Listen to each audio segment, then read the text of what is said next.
Estas fiestas de Halloween, no dejaré que mis niños vayan a pedir caramelos. No después de lo que sucedió el año pasado. No cuando la mitad de los padres del pueblo aún están en duelo, y cada semana de por medio ves cunas y camas matrimoniales en las aceras que cualquiera puede ir a tomar. Son recordatorios crueles de que nuestras pérdidas calan profundamente. De que el dolor sigue aquí.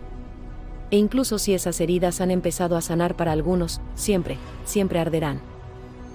El año pasado, los niños recibieron caramelos contaminados. 55 de ellos se enfermaron, 31 murieron.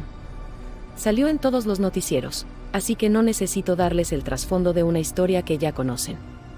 Mis niñas tuvieron suerte, pues ambas son alérgicas al maní y les dieron sus caramelos a sus amigos. Amigos que ya no tienen. Recuerdo mi turno en la sala de emergencias cuando los niños comenzaron a fluir. Tomó algunos días. El primero fue el 3 de noviembre, una niña de 4 años llamada Regina.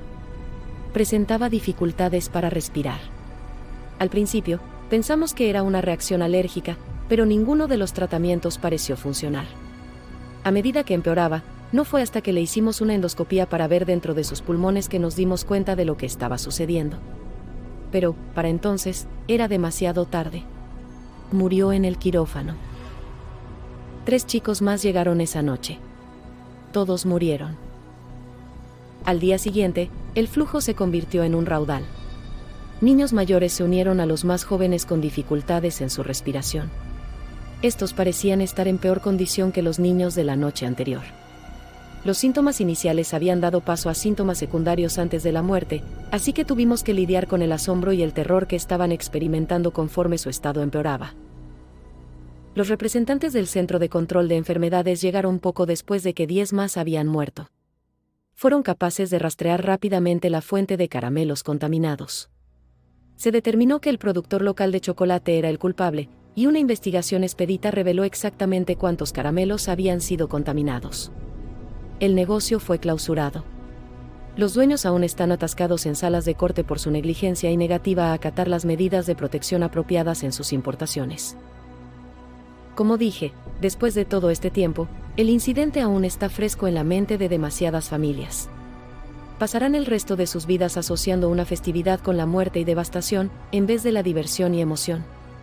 Por respeto hacia ellos, son pocas las cuadras que han sido decoradas para Halloween. Hay algunas calabazas en los escalones de las puertas, pero ninguna exhibición real. Bueno, hubo una. Una familia japonesa que se había mudado al pueblo en agosto. Desconocían la mayor parte de las circunstancias que giraban en torno a la tragedia.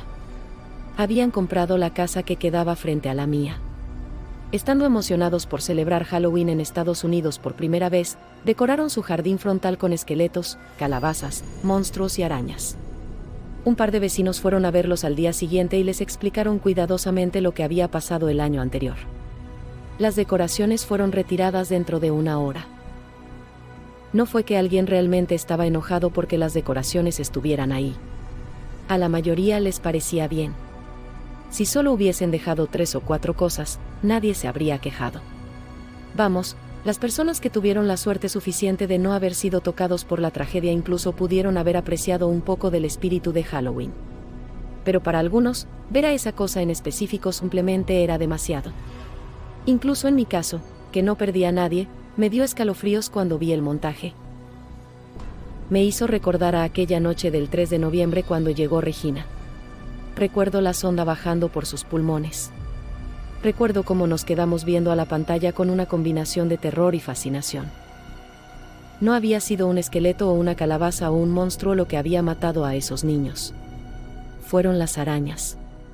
Los millones de arañas negras y diminutas cuyos huevos se encontraban en el polvo de cacao que decoraba los caramelos de chocolate y mantequilla de maní. Los niños que se habían asfixiado antes de que las arañas evacuaran sus pulmones fueron los suertudos. A quienes les tocó peor fue a los que estaban en la sala de espera o que llegaron en ambulancias, que tosían y escupían nubes de arañas a medida que morían. La familia japonesa se disculpó en abundancia mientras retiraban todas las decoraciones. Era obvio que estaban mortificados. Mientras los veía por mi ventana, noté que Hiichi le gesticuló con la mano a su esposa, Ai, para que se acercara al jardín. Sus miradas se ampliaron y se llevaron una mano a sus bocas. No pude ver lo que estaban viendo, pero sabía lo que era. Desde el noviembre pasado, ha habido telarañas por todas partes. Son pequeñas, apenas del tamaño de una moneda, pero se reconoce al instante que provienen de la misma araña hondureña que fue importada accidentalmente por los dueños de la fábrica de chocolate. El pueblo está infestado con ellas. Trato de no acercarme demasiado a las esquinas y los aleros de mi casa porque sé que están aquí. Son inofensivas, pero no son más que otro recordatorio cruel. Uno de tantos. No he vuelto a tocar otro pedazo de chocolate. Me da pánico tener que usar la sonda cuando estoy trabajando en la sala de emergencias. Y casi cada noche sueño sobre cómo todo se vino abajo, solo para despertar, sobresaltada, con la sensación de arañas que se retuercen por mis pulmones y fosas nasales.